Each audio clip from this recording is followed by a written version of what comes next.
आज की हमारी कहानी है एक ब्राह्मण और यमदूत की कहानी। किसी गांव में एक बुद्धिमान ब्राह्मण रहता था।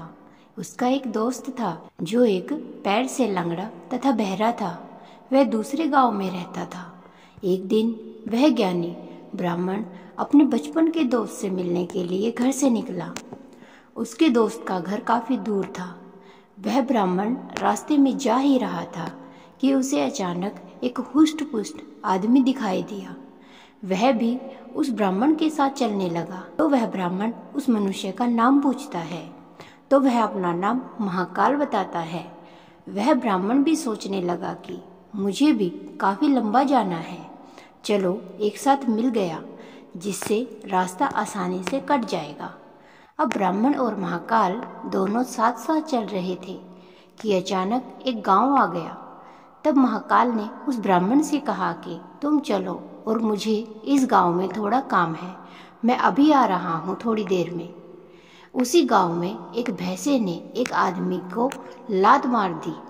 थोड़ी ही देर में महाकाल उस ब्राह्मण के पास आ गया और बोला कि चलो फिर। वह ब्राह्मण उस महाकाल के साथ चलने लगा। थोड़ी दूर जाने पर फिर एक गांव आया तो महाकाल उस ब्राह्मण से बोला कि मुझे इस गांव में भी थोड़ा काम है, मैं अभी आ रहा हूँ। थोड़ी ही देर में उस गांव में आग लग गई। वह ब्राह्मण सोचने लगा कि यह आदमी जहाँ जहाँ जाता है तो वहाँ पर कोई न कोई घटना जरूर घटती है। अतः वह ब्राह्मण महाकाल से पूछ लिया कि तुम कौन हो। ब्राह्मण की बात सुनकर महाकाल बोला कि मैं यमदूत हूँ, मनुष्यों के प्राण हरना मेरा काम है। उसके बाद ब्राह्मण ने महाकाल से पूछा कि तुम यमदूत हो तो ये बताओ कि अगली मृत्यु किसकी होने वाली है। तब महाकाल ने कहा कि अगली मृत्यु तुम्हारे उसी मित्र की होने वाली है जिससे तुम मिलने के लिए जा रहे हो। अब वह ब्राह्मण सोचने लगा, यदि ऐसी बात है तो मैं अपने मित्र से मिलने नहीं जाऊंगा। महाकाल ने ब्राह्मण से कहा कि तुम जो सोच रहे हो ऐसा कुछ भी नहीं होगा, होनी अटल है इसलिए होकर रहेगी। थोड़ी देर में उस ब्राह्मण ने देखा कि उसका मित्र उससे मिलने के लिए बड़ी तेजी से चला आ रहा है। जैसे ही उसका मित्र उस ब्राह्मण के पास पहुंचता है, हृदयघातक होने के कारण उसकी मृत्यु हो जाती है। इससे उस ब्राह्मण को बड़ा पछतावा होता है। वह ब्राह्मण उस महाकाल से पूछता है, अच्छा ये बताओ कि मेरी मृत्यु कब और कैसे होगी। तब महाकाल ने कहा कि तुम्हारी मृत्यु ठीक 6 महीने बाद दूसरे राज्य में फांसी लगने से होगी।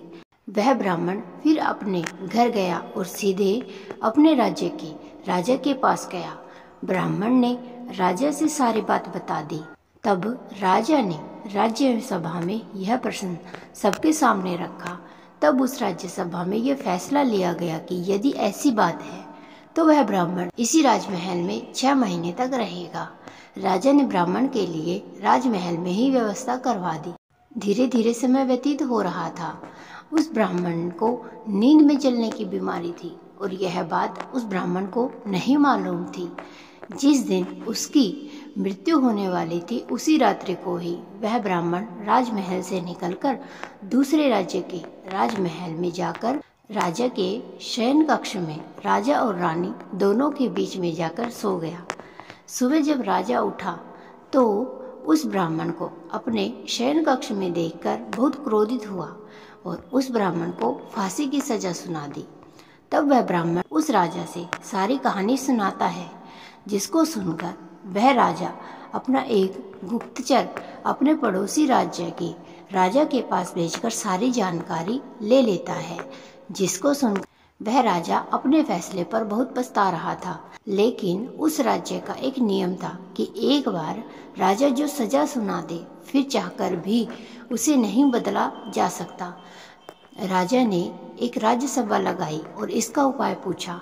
तब उस राज्यसभा में यह फैसला लिया गया कि एक पतले धागे का फंदा बनाकर आप ब्राह्मण को पहनाकर अपना वचन पूरा कर लीजिए। फंदा पतला होने के कारण ब्राह्मण की मृत्यु भी नहीं होगी और आपके फैसले की लाज भी बच जाएगी। तब एक पतले पतले धागे से फांसी का फंदा बनाया गया और उसके अगले दिन ब्राह्मण के गले में डाल दिया गया और फंदे को खींच दिया गया।